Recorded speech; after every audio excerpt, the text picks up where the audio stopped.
Hey guys, welcome back to my channel. My name is Joe. Today is April the 2nd. In my journey to 250k, I'm currently at 139,958. So right now the market is closed in observance for Good Friday. We have the whole weekend, the Easter weekend, for us to kind of dig into our portfolios, see what stocks we need to add to or what positions we need to consider for the coming week, as well as what stocks we need to get out if you have any in your portfolio, as well as also just kind of doing an overhaul of every single option play that you have to see the ones which you need to get out early based on how things are moving. So it's kind of like a some extra day for you to do like a spring cleanup in your portfolio. I'll be doing that on my end, and we'll be talking over this weekend on some stocks I'm looking at. But the most important news today is on the jobs report. I'll touch on it shortly. If you're new here, please subscribe to the channel, turn your notification bell on. We upload every single day of the week.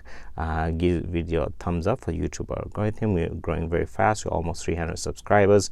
We're targeting 1,000 in the next few months, and we know we are going to get there because the support you guys have shown is overwhelming. I really appreciate every single feedback I've received for this small channel. It won't go unnoticed, and I know we'll grow together and hit our targets. And yeah, let's go straight to it. I think there was a CNBC article.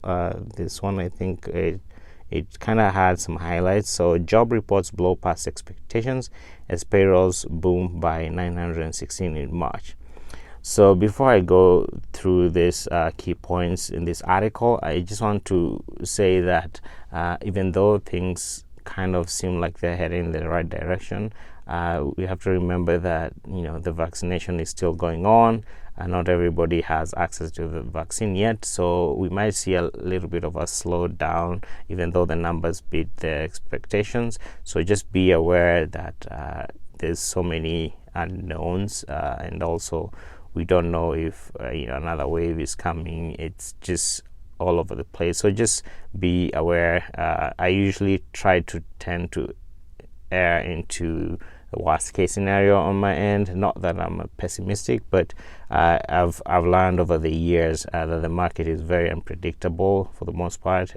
You can do your DD and do everything right, but if you don't factor in some other things, you might be very surprised when it comes to investing. So that's kind of one thing I wanted to put out there. But it's good to be hopeful. I think the SPY looks good. We already past 4,000, which is very interesting to see.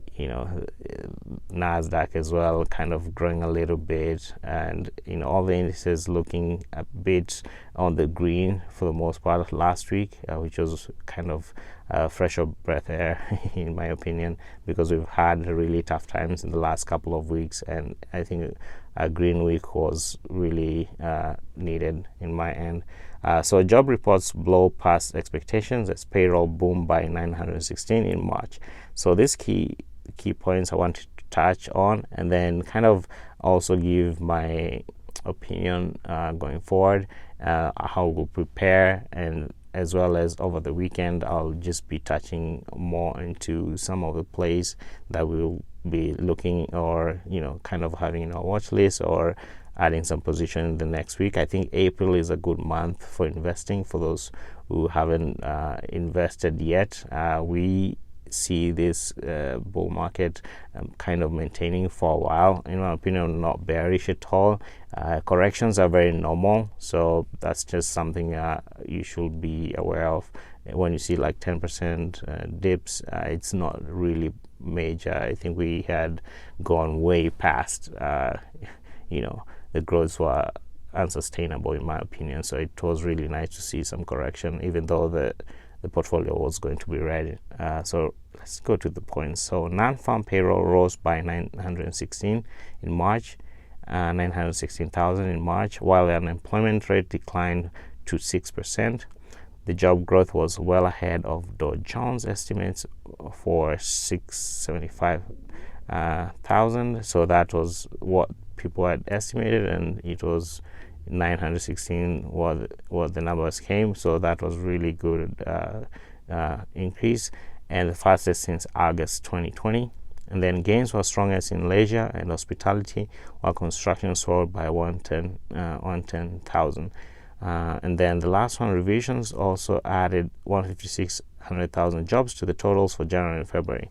So one thing we are seeing is, the restaurants with, the new rules, most people have gotten kind of smart in adapting to delivery. So even though some restaurants may not be able to offer in-dining or a limited capacity of in-dining, we're seeing a really good growth with just delivery services, and that's why some companies like Grubhub, Uber Eats are doing pretty well. I think they might have doubled their numbers from last year, if I remember correctly. So that's on the kind of, I'll say, the restaurant side. Hospitality, we're seeing people starting to travel a little bit. We have flights still active, seeing some hotel numbers going up. So that's kind of a bit good to see that some economies are getting back to normal-ish, and we see this as a good news. Personally, I see it as good news, and you should too, because we've been having a hard time for the last year or so, and if things get back to normal, it would be nice to trade normally without trying to think about a pandemic or anything like that. But that's it for today. Be green, be safe. Hopefully you have a great weekend. I have a link in the description if you want some free stocks. If you're a new beginner, also engage us in the comment section. Let me know what you think about these job numbers, as well as just any other feedback you have for the channel. See you on the next one. Bye.